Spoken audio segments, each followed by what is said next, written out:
Buenas tardes, buenos días, buenas noches. Le habla Fernando Garzón desde el programa Soberanía producido por Informe Ecuador a través de este canal prestigioso de la Unión Nacional de Periodistas, Dr. Guayas, cuyo presidente, Richard Sellán, nos da esta oportunidad de poder compartir con ustedes esta información y los análisis con los cuales un poco semanalmente compartimos y obviamente tratamos a su vez de profundizar en temas de carácter internacional. Quiero agradecer y reconocer el trabajo técnico de la licenciada Kelly Alvear y del licenciado Pedro Roldán, que siempre son los soportes técnicos para este trabajo. El programa de hoy se denomina La Hoguera Bárbara amenaza Gaza. O sea, nos estamos refiriendo a Gaza, Palestina. Estamos viendo en esta presentación inicial de la primera diapositiva frases dichas por este personaje, con el cual vamos a tratar algunas veces en el desarrollo de este programa. Él ha dicho en su original discurso y luego entrevistas que hizo, dijo que se abran las puertas del infierno este sábado en Gaza. Se estaba refiriendo a este sábado, mañana. También dijo, estoy comprometido a comprar y controlar Gaza. Eso fue el 9 de febrero. Esto da una pauta de la necesaria respuesta que se dio a nivel mundial y que se está construyendo, que es lo que nosotros hemos denominado el Plan de Acción Planetaria por Palestina y la Paz Justa. Es un poco la contraofensiva mundial con esta poco honorable en calidad humana que se ha dado en llamar presidente de la primera potencia mundial. Siguiente diapositiva, por favor. Y claro, esta denominación como Hoguera Bárbara está evidentemente muy acompañada por otras frases que él ha dicho, donde dijo que Gaza, que sabemos que es un lugar donde prácticamente ha sido destruido fruto del ejército sionista de Israel, y no solamente ha destruido territorios, edificaciones, sino también ha tratado de destruir al propio pueblo, a los palestinos. Y ahí entra Trump como un segundo momento ya de esta dinámica casi cíclica de las guerras generadas por los imperios, y dice que tomará el control y se adueñará de Gaza. A largo plazo, dice, Estados Unidos se hará cargo de Gaza y también haremos un trabajo con ella. Es casi como que su plan está vinculado a una propiedad a largo plazo sobre Gaza. No nos sorprende porque esto lo está haciendo con algunas partes del mundo, como lo hemos tratado en anteriores programas. Pero sí es importante destacar el hecho de que esto es casi como está planteando una reurbanización y convertir a Gaza en un enclave, que como sabemos ha quedado en escombros tras 15 meses de guerras entre Israel hechas contra la población palestina en Gaza. Los ataques de israelíes dañaron o destruyeron alrededor del 60% de los edificios, incluidas escuelas y hospitales, y alrededor del 92% de las viviendas. Estos datos de las Naciones Unidas. Y así tenemos otras dimensiones de estas locuras, supuestamente payasadas, pero vamos a ver que están en el marco de grandes intereses económicos, porque incluso no ha descartado enviar tropas estadounidenses a este territorio. La siguiente, por favor. Y aquí vamos a ver, más allá del discurso, del lenguaje medio de payaso, de circo en algunos casos, pero es un estilo muy común en el ámbito un poco de lo que es experto Trump, de lo que él se ha hecho multimillonario, que es de esta especie de negocios relacionados con el sector inmobiliario, que generaba la expulsión de comunidades mexicanas o de negros, u otros en sectores pobres, para sobre eso edificar sus grandes edificaciones. Eso en Nueva York, en Washington, en muchas partes de Estados Unidos. Pues bien, ahora ha convertido a Gaza casi como otra forma de inversión. Usted está convirtiendo al planeta en campo de inversión inmobiliaria. Pero hay otros intereses más allá de lo que se ha propuesto reconstruir Gaza, que significa invertir inmobiliariamente, luego de sacar a toda la población y luego de que Israel hizo un gran trabajo, entre comillas, para dejar ya un poco demolido las zonas donde se pueden hacer estas grandes urbanizaciones, estas grandes edificaciones, estos nuevos asentamientos de población gázara que viene del norte de Europa, que nunca fueron semitas, y que ahora son parte de los que logran y hacen asentamientos ilegales en estos territorios palestinos, no solo de Gaza, sino la historia viene de mucho atrás, como el caso de Cisjordania. Pues bien, decíamos, hay intereses muy profundos en torno a esto. Como por ejemplo, podemos nosotros afirmar sin equivocarnos que, y esto fue el 27 de septiembre de 2002, que a la víspera del estallido de la segunda intifada, Yasser Arafat apareció en la televisión palestina para anunciar con una amplia sonrisa el descubrimiento de gas a unas millas de la costa de Gaza. O sea, nos estamos refiriendo a Yasser Arafat, el primer presidente de la Autoridad Nacional Palestina, después de un acuerdo de paz que determinó que pueda él ejercer una presidencia en un territorio, parte del territorio palestino.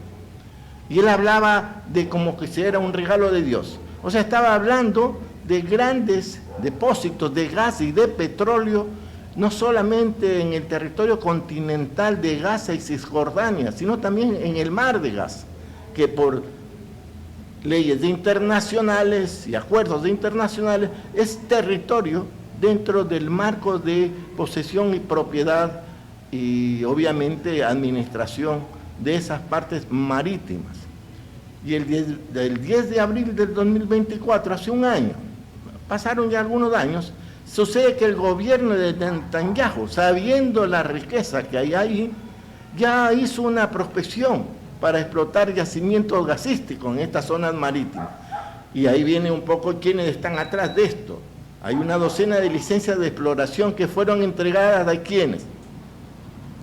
A la italiana empresa Eni, a la británica British Company, la Dana Petroleum, y otra, incluso una subsidiaria de la Compañía Nacional de Petróleos Surcoreanas. O sea, estamos hablando que ahí hay una especie de intereses de muchos sectores, de muchos países, de muchas empresas, que están un poco peleándose por llevarse Gaza, por llevarse el petróleo y el gas de Gaza. Y a 600 metros bajo el nivel del mar, a 30 kilómetros de sus costas, ahí que son aguas territoriales palestinas, efectivamente se considera que existen 30.000 millones de metros cúbicos que valen miles de millones de dólares. Y claro, estamos ante la evidencia y un mapa elaborado incluso por el Servicio Geológico de los Estados Unidos, que es una agencia del gobierno de los Estados Unidos, se encuentra no solo en el continente, en la parte continental de Gaza, sino también de Cisjordania. O sea, estamos hablando de un proceso de casi como expoliación, colonialismo de nuevo tipo, en pleno siglo XXI.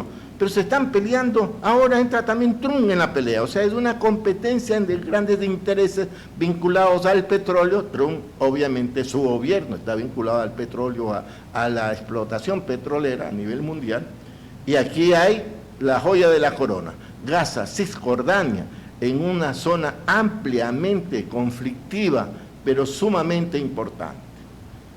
Y estamos viendo que ahí hay un conflicto de intereses y lo que está diciendo Trump, aquí nosotros vamos a tomar este pastel. Esto es nuestro y vamos a hacer lo que nos da la regalada gana. La siguiente. Entonces, vamos viendo cómo se va configurando, algo que es, podríamos decir, un poco peluznante, porque no solo estamos hablando de estos ámbitos petroleros, que en estos gráficos podemos verlo más específicamente, porque aquí de por medio está no solo Trump, sino que está el famoso Max, el dueño de la famosa Starlink, que es la nueva modalidad de explotación, utilizando todas las formas de satelitales y también opciones de satélite, incluso a Marte, pero también el tema de la empresa Mox, o sea, Mox es de la empresa X, antes Twitter. Pues bien, en este gráfico tenemos algo que también es evidente. Lo que habíamos dicho, el tema de la posición del petróleo y gases no es que es un informe solamente de estas grandes empresas, sino que las propias Naciones Unidas, en un informe que presentó hace pocos años, 2019, hace una precisión, y estos mapas son de un informe de los Estados Unidos, donde pone en evidencia, por un lado, que el territorio de Cisjordania y Gaza es como un gran depósito de petróleo y gas, un poco lo que está pasando con Venezuela y la zona del Esquío, que también se quieren llevar. Y ahí tenemos otro elemento más. En el gráfico que está en el centro, si ustedes pueden observarlo, tenemos la extensión del mar territorial de Gaza. Frente a Gaza, por convenios internacionales, las 12 millas son parte para administración, control, propiedad total y absoluta de quien administra y gestiona Gaza. Y ahí tenemos entonces esta especie de trueque que se está concretando en los hechos, porque Trump se apropia de Gaza, eso es lo que él intenta hacer, pero por otro lado le da la oportunidad a Israel que se apropie de todo Cisjordania, que es la parte grande de lo que es Palestina. O sea, es una especie de acuerdo de negocios. Porque además de esto hay otro elemento, que en donde entra ya todo el campo, incluso internacional, de lucha por mercados y también de intereses de alto nivel. Estamos viendo lo que se denomina la iniciativa de la franja y la ruta se dice de seda, un poco tomando la historiografía de Marco Polo y otros famosos recorredores en el tiempo de siglos de atrás, que ahora es la ruta de China, y que se está generando por todo el mundo. Pues bien, en este gráfico vemos que la zona de Medio Oriente, en particular la zona de Egipto, la zona de Palestina, de lo que actualmente se asume es parte de lo que es Israel, todo eso está asociado a una ruta que va a permitir y que está ya generándose paulatinamente mediante la construcción de puertos, grandes carreteras, formas de transporte marítimo, terrestre, desde China, para así ampliar y consolidar un mercado mundial asociado a las nuevas formas de la economía mundial que se está imponiendo, que es una forma de economía basada en el gana-gana, o sea, las inversiones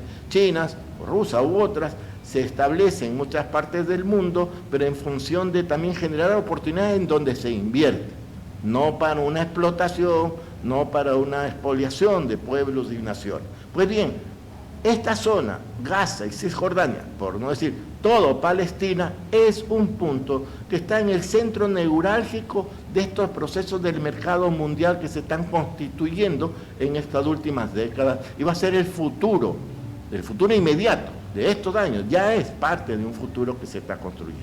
Entonces vemos aquí grandes de interés.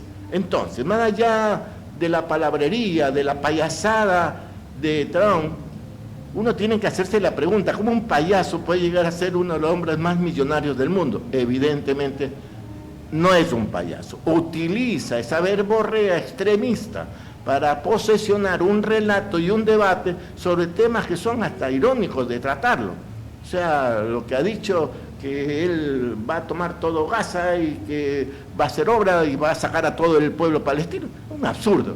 Es una cosa, una locura, pero es evidente que con eso desvía la atención de lo que son los intereses reales. Inversión inmobiliaria, inversión petrolera y control del comercio mundial, incluso en este conflicto que tiene con China. La siguiente. Pues bien, hemos visto un poco los intereses, podríamos decir, de fondo que existen en torno a estas circunstancias en donde Trump aparece, luego de su posición, de su mandato iniciado hace poco, aparece irrumpiendo las situaciones de vida. Pues bien, sucede que en los hechos y en la práctica,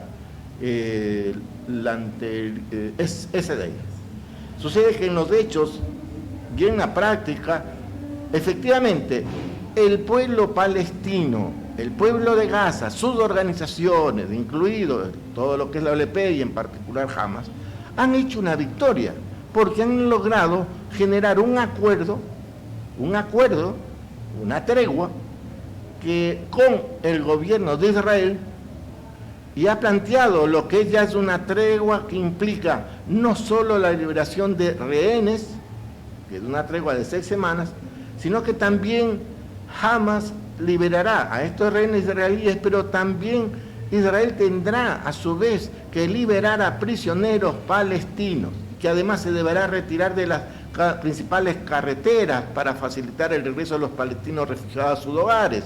Habrá una apertura gradual del paso fronterizo de zonas como son de Rafah, cercano a Egipto, que está entre Gaza y Egipto, para permitir incluso que los heridos y enfermos reciban tratamiento. Habrá una segunda fase, que es la del fin de la guerra, en donde se liberarán todos los rehenes, pero también se liberarán todos los cientos de prisioneros palestinos que están en cárcel israelí injustamente, incluidos niños, ancianos y mujeres. Un punto clave de esta fase va a ser la retirada de las tropas israelíes de Gaza. Y habrá una fase tercera, que es la reconstrucción de Gaza, sobre lo cual también vamos a tratar un poco más a fondo. Pues bien, queríamos precisar entonces que una fuente del grupo de los palestinos ha dicho: queremos garantías de que después de la fase 3 del ejército se habrá retirado de toda la franja de Gaza. Esta fuente anónima, de acuerdo al periódico, se centra ahora en limitar la presencia de soldados a 500 metros en determinados puntos de la divisorio en las 3 etapas del acuerdo. O sea, están tratando de crear en lo que es la frontera entre Gaza e Israel, quieren convertir una especie de lo que sería una zona supuestamente de amortiguamiento, pero es un control militar de israelí sobre los propios territorios de Gaza, o sea, violando, como lo están haciendo en Cisjordania, asumiendo ya un territorio ocupado a cuenta de amortiguar o asegurar Israel. Y con eso tratan de mantener absolutamente el control sobre Gaza, teniendo en cuenta que esta demolición de la franja, que es una franja de tierra ensanchada y en donde se ha demolido todos los edificios, y ocupa más o menos 1.2 kilómetros de profundidad en Gaza. O sea, eso nos da la pauta que toda esta franja de frontera está controlada y quieren mantenerse ahí, a pesar de que ya hay la obligatoriedad de que salgan de todo el territorio de Gaza en esta fase 3, la siguiente.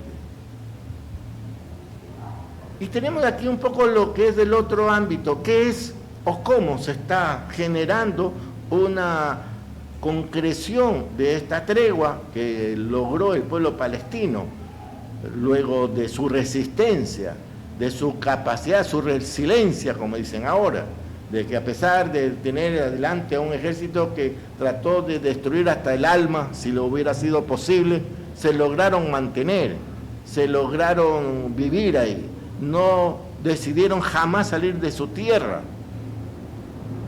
Y es que la Autoridad Nacional Palestina, las Naciones Unidas, han colaborado para lo que es un plan de recuperación. Y vamos a tratar el tema de los planes que están asociados a lo que debería ser un proceso real de recuperación, no solamente física, sino incluso emocional y también incluso espiritual, por decirlo así, y una reconstrucción a largo plazo. Estas Naciones Unidas con la ANP, la Autoridad Nacional Palestina, ha empezado a planificar la recuperación y la reconstrucción, evidentemente en aspectos de necesidades básicas y ayudar a la población, pero sentando al mismo tiempo aspectos que son fundamentales, vinculados al tema de la recuperación, sobre lo social, la infraestructura, economía y gobernanza. Además, hay evidentemente las reparaciones para que los sistemas de abastecimiento de agua sean accesibles y el apoyo para rehabilitar las infraestructuras energéticas. Eso incluye el tema de la luz y otros.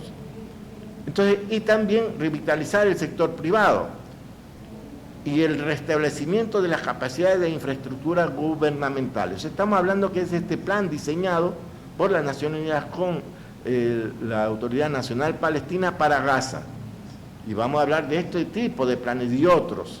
Y hay diferentes actividades previstas como la gestión de escombros, el tema también de establecimiento de servicios sanitarios, educativos, recreativos, o sea, un poco retomar la vida de a poco dentro del territorio de Gaza.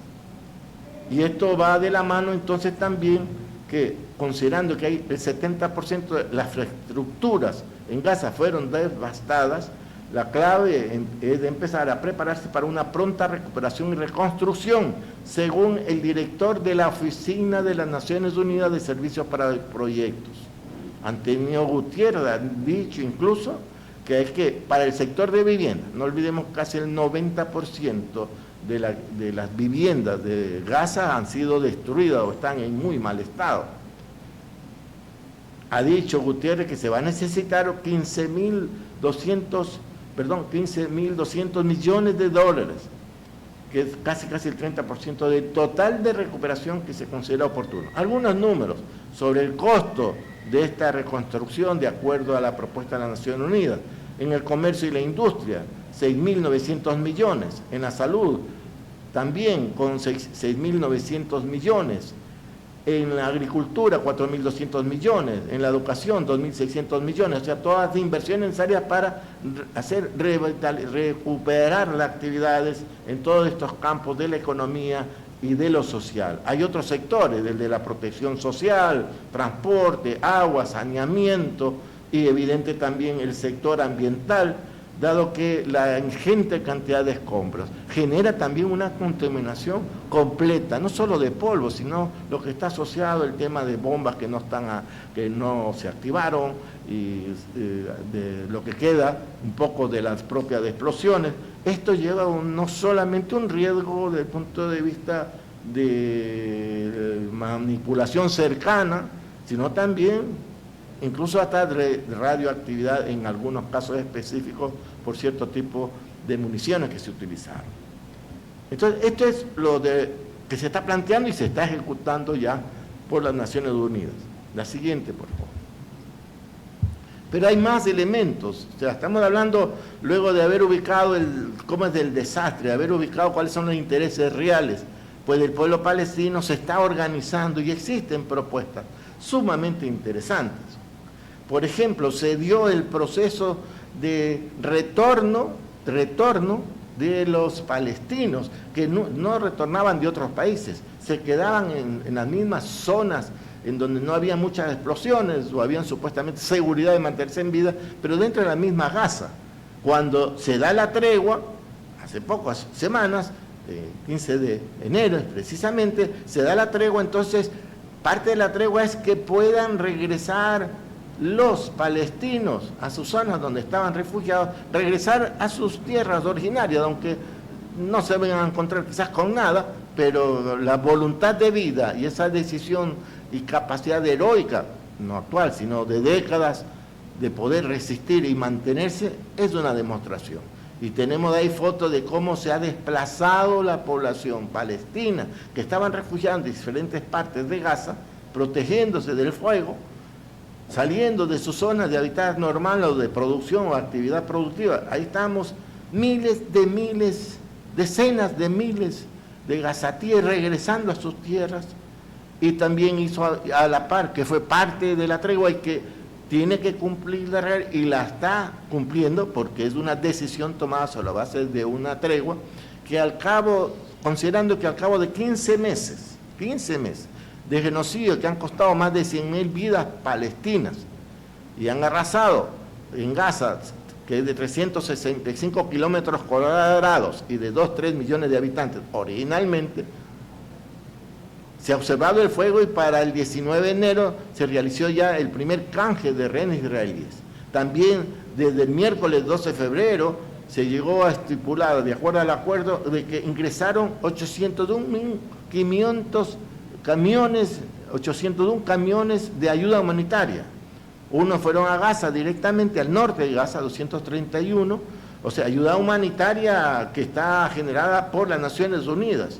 Incluso, ahora último, vamos a ver que también países están colaborando, pero el gran volumen de ayuda humanitaria que está en estos organismos internacionales, que incluye también al cruce de Beit Hanun en Jerez, 92 camiones en el cruce de Siquín, en el norte de Gaza, 570 camiones en el cruce de Kerem Salom, o sea, podían ingresar en esos cruces que vienen de Egipto y del propio Israel, en donde pudieron ingresar esa ayuda, que también incluyeron incluso 10 camiones con gas y 29 camiones con combustible.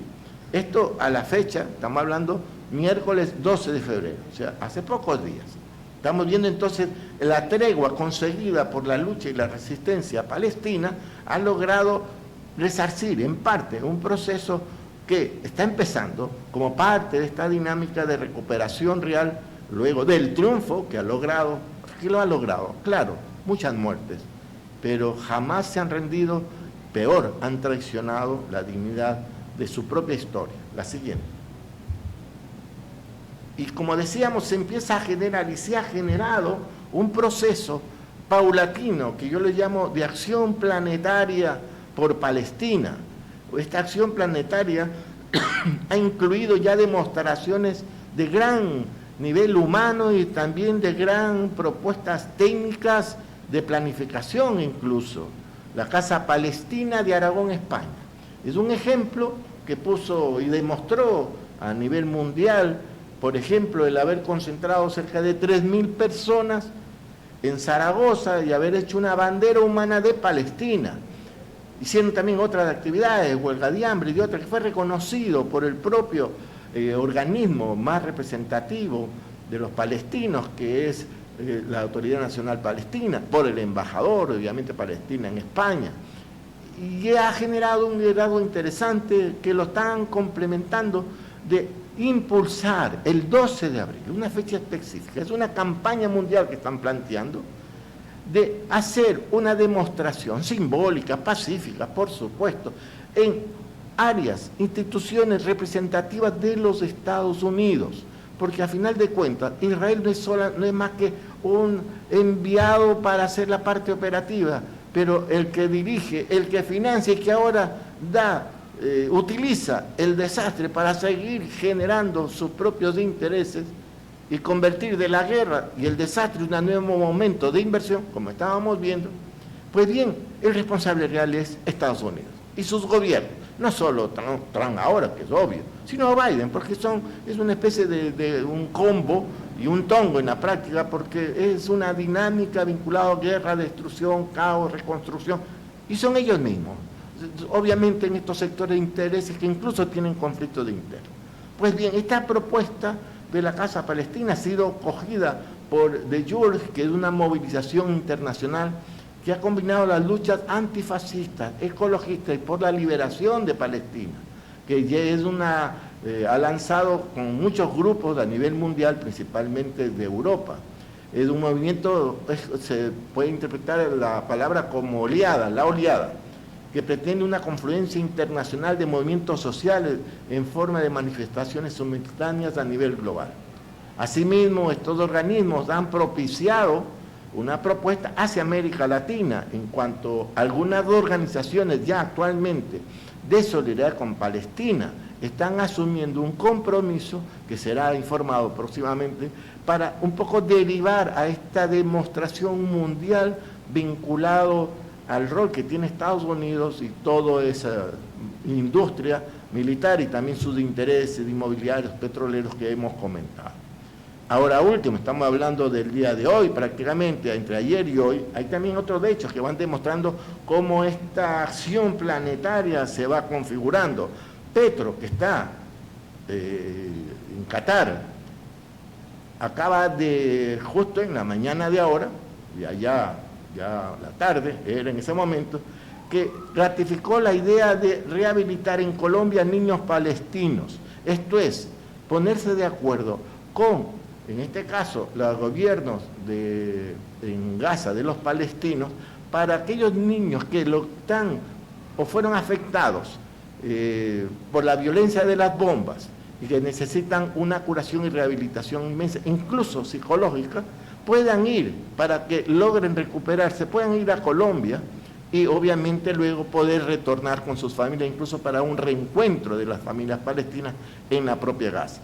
Como dice Petro, es un aporte quizás pequeño para un país ante la dimensión de lo que significa lo que está pasando en Gaza, pero es una demostración de solidaridad, de humanidad, y es una consecuencia con la lucha de un pueblo heroico como es el palestino.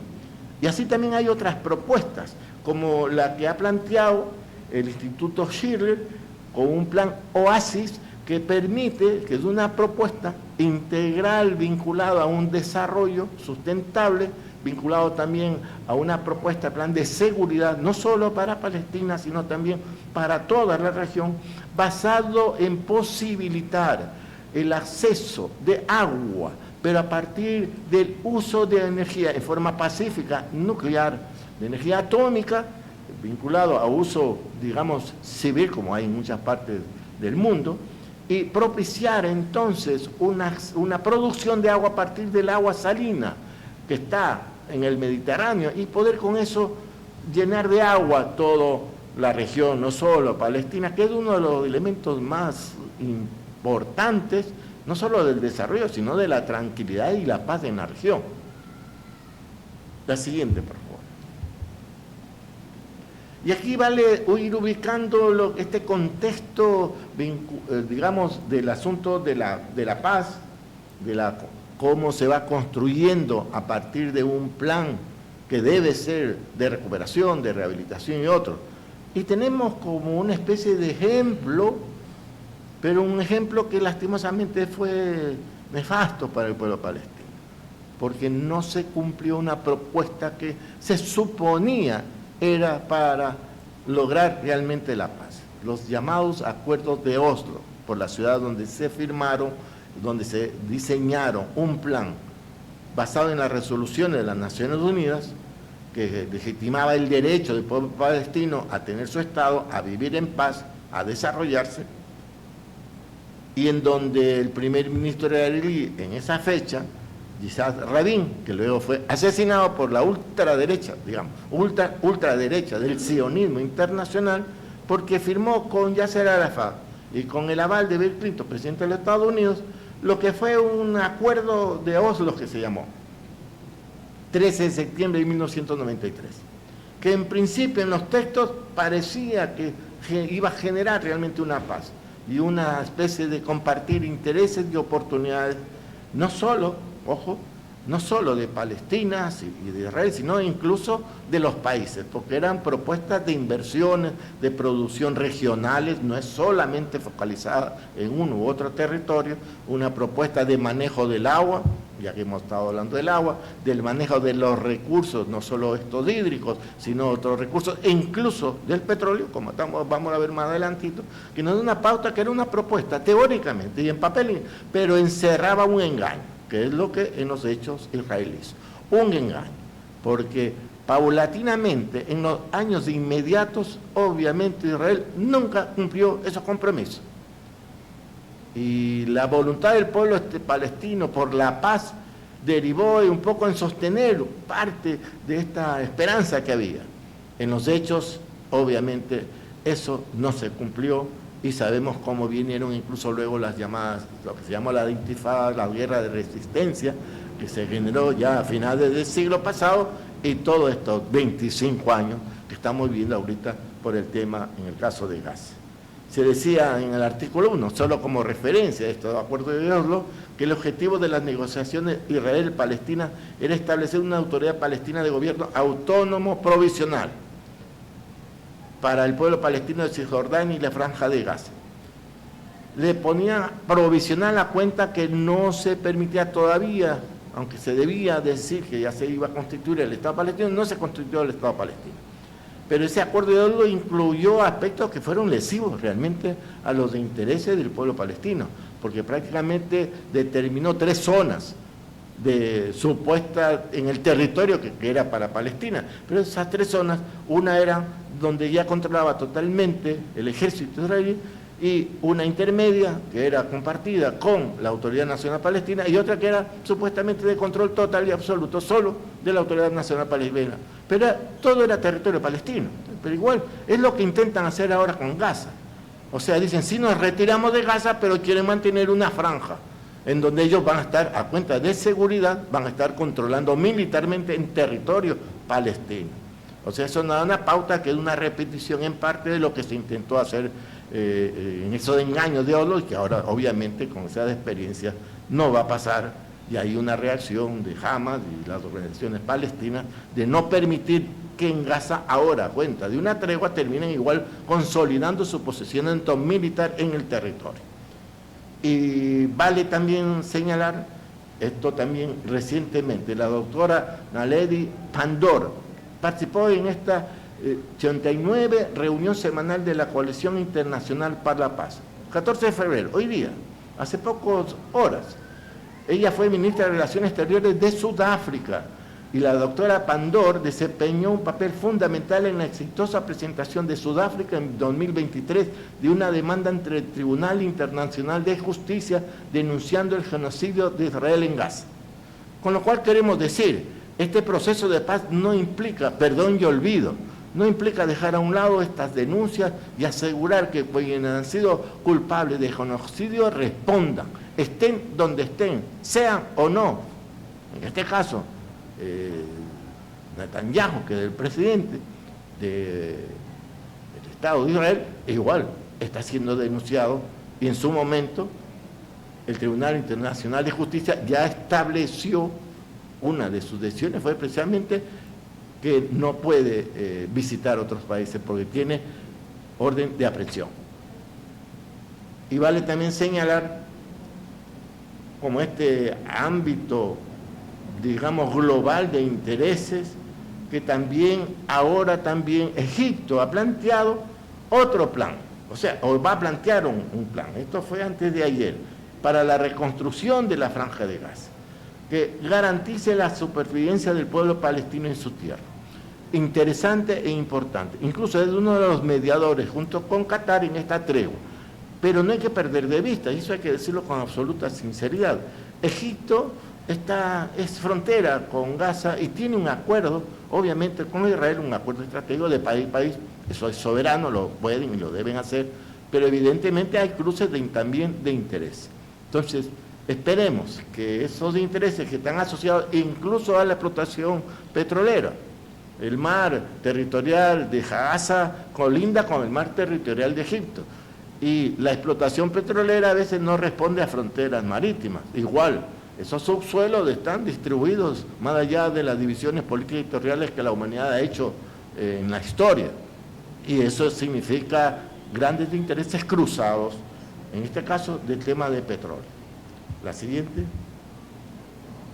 Pues bien, hemos un poco con esto, hecho un paneo rápido de este proceso que se ha vivido, que incluyó lo que ha dicho Trump, estos intereses y estas menciones payasescas supuestamente, pero que tienen de fondo un gran interés económico, político y militares, que eso un poco lo hemos tratado en otros programas, no es necesario haberlo profundizado, pero veamos lo que nosotros consideramos lo que deberían ser lineamientos de un desarrollo por la paz justa en Palestina.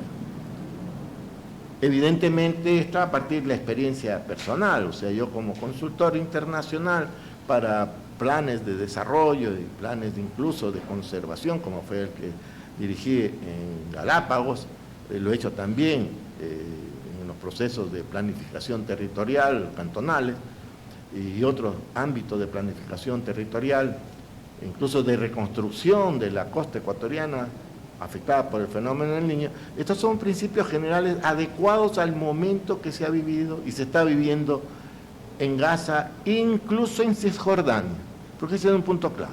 La reconstrucción no es solo Gaza, sino que tiene que incorporar una propuesta integral que vaya también de la mano de un proceso conjunto de Cisjordania, que obviamente no nos hemos detenido mucho la situación de Cisjordania, pero lo que han hecho en Gaza en pocos meses, por decirlo así, lo han intentado hacer durante décadas en Cisjordania, en forma un poco gradual y sostenida, pero lo mismo lo que han hecho en Gaza. En Gaza lo han hecho incluso más estúpidamente, más diabólicamente, pero es el respeto y ejercicio de soberanía territorial, la autodeterminación y la dignidad del pueblo palestino. Ese es un principio importantísimo. No puede estar condicionado la historia de un pueblo, la historia de un Estado por parte de terceros, que pueden colaborar, contribuir, sí, pero no puede dejar su soberanía, su capacidad de actuar. Y por eso también es importantísimo el reconocimiento total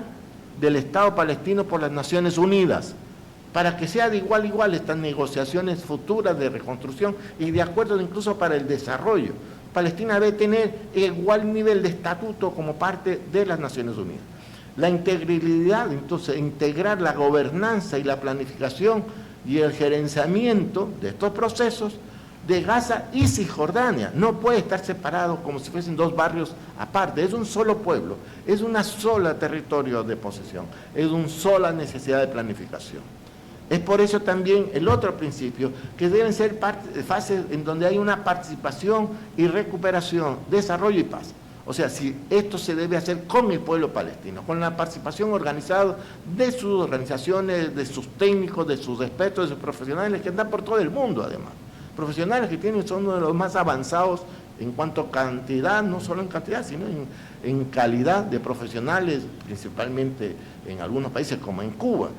Tienen también entonces que ser parte de esta dinámica de planificación y desarrollo. Y obviamente este ordenamiento territorial debe ser sustentable respetando la propiedad ancestral. Y ese es un punto, suena muy como antropológico. No, en Cisjordania el proceso de quitar terrenos, destruir casas y otros, está asociado a que destruían la propiedad de familias ancestrales sobre sus propiedades, tierras, viviendas, comercios que lo tenían por décadas, por no decir por siglos. Entonces en Gaza puede ocurrir lo mismo, a cuenta que todo está destruido, o sea, la propiedad termina está en el aire, está no definida, y a cuenta de eso, entonces los organismos de planificación del propio Israel van a tratar de intentar distorsionar la utilización real del territorio. Obviamente la sustentación solidaria en la acción y apoyo técnico y financiero planetario y humano de pueblos y naciones. Y aquí un punto súper importante que está asociado de cómo se financian estos procesos. Ya lo vamos a ver en el siguiente enunciado, donde dice, ejecución del plan emergente de rehabilitación, siempre me equivoco en esta frase, habitabilidad. O sea, recuperar la forma de hábitos, de habitabilidad, de ambiente, de salud, de educación y otros del pueblo palestino en Gaza, y obviamente la reconstrucción de la infraestructura vial y productiva. Retiro integral de las fuerzas de ocupación israelíes, sino cómo pueden ejercer la dignidad de la autonomía de un territorio donde están fuerzas armadas distribuidas por todo el territorio. Imposible. Obviamente la reactivación productiva emergente para generar sustento, generar también ingresos, generar también actividad real de la población. Y también esto va de la mano a un financiamiento de planes y ejecuciones de proyectos con soporte de la riqueza de los recursos naturales como el petróleo y gas en Gaza y Cisjordania, no deuda que generen chantajes. Miren lo que está pasando en Ucrania, y con eso vamos a cerrar como una reflexión referente a Ucrania. Están negociando, por lo tanto, ya lo tenían previsto, que todos los recursos de tierras raras, de minerales rarísimos de Ucrania, que valen más de lo que se ha invertido en la compra de armamentos en Ucrania, armamentos de hecho por los propios gobiernos de Estado y empresas norteamericanas, europeas, ahora les dicen, pero ustedes tienen que pagar. ¿A quién? A los de Ucrania. ¿Con qué van a pagar? Con los recursos naturales de Ucrania. O sea, negocio redondo. No solo que invierten en armas y a su vez, sino que les compran en base de las propias riquezas de Ucrania. Negocio redondo. Eso quieren hacer también con Gaza. No hay que permitir que haya una especie de negociación de una deuda que termina siendo una amenaza a la estabilidad de un pueblo que tiene que tener autodeterminación, tiene que tener dignidad. Por eso el rol de los BRICS, de los países del BRICS, China, Rusia, Brasil, India, son fundamentales, porque ahí están formas de contribución, de colaboración técnica, financiera, que ya se han comprometido, China incluido, pero tiene que ser en el marco de independencia, autonomía y desarrollo real. Les agradezco mucho. Gracias.